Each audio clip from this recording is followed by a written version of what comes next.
magandang tanghali po sa atin, Sister Kalipi. Welcome on board. Nandito po tayo sa Kandungan Bayan sa Gipapa at sa ating pong lingkod bayan, ating kabalikat Tony Falcon ng lingkod bayan media. So, kumusta na po yung nilalapit natin na labo ng mga matang ito? Nasaan na po ang labo?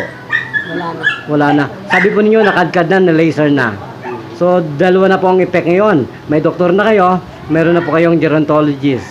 So, ano po ang mas maalwa sa ating paningin ngayon? Yung pong tubig natin, yun po yun.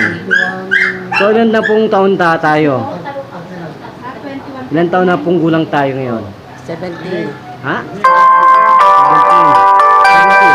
Okay. So, tingin po rin, nasa 70 pa yung inyong mga matang ito, ha? Baka 70 na lang. So, 70 na po yung inyong linaw ngayon. So, nasaan na po yung inyong mga hips na masasakit kanina? Masakit pa po? Hindi na.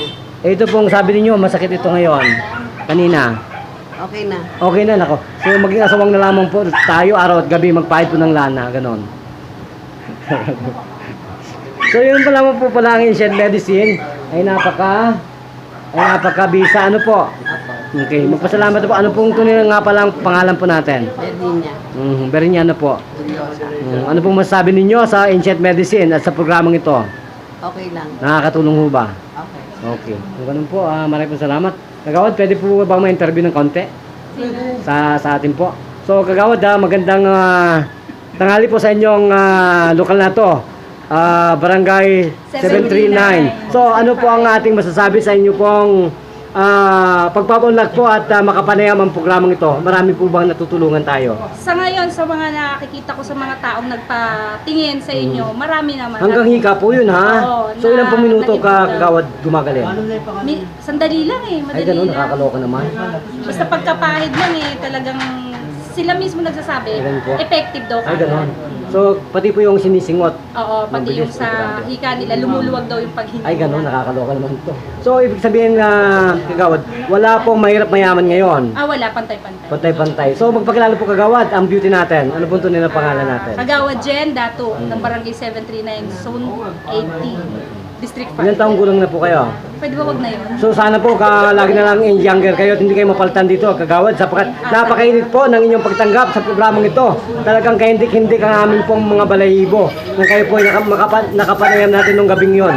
Napakabait po pala ninyo dito sa inyong barangay. Maraming salamat. Maraming salamat Kagawad at sana po mabuhay lahat po kayo dito sa barangay 397. Ano po? 739. 739 Manila. So yan po ang ating pong kapanayam, si brother po. Brother, magandang tanghali po. Kamusta na po ang inyong nababanagan sa aming pong programang ito? Ayos naman. Sa nakikita ko, So ibig po sabihin, masaya lahat ang mga tao. Ano po? masaya naman. So wala pong hindi gumagaling, ganoon. So magpakilala po, ano po tunay na pangalan natin? Christian pa din. Okay. So kung kayo po ay tatanungin natin, nakakatulong po ba ang programa natin ito? Nakakatulong naman po. Okay. Maraming po salamat. Kung ganun po, lagi po kami nasa likod ng inyong barangay para po mag-monitor at talagang pasahin ang inyo po ang mga nasasagupan. Wala na po ba kayo dadagdag? Kung ganun po, magpapalam tayo. Ito pa rin po kayo sa isang nagpapatrol, nagbabalita. Sabi, mahal po kayo ng ating programa. Thank you, Mr. Roxanne. Bye-bye.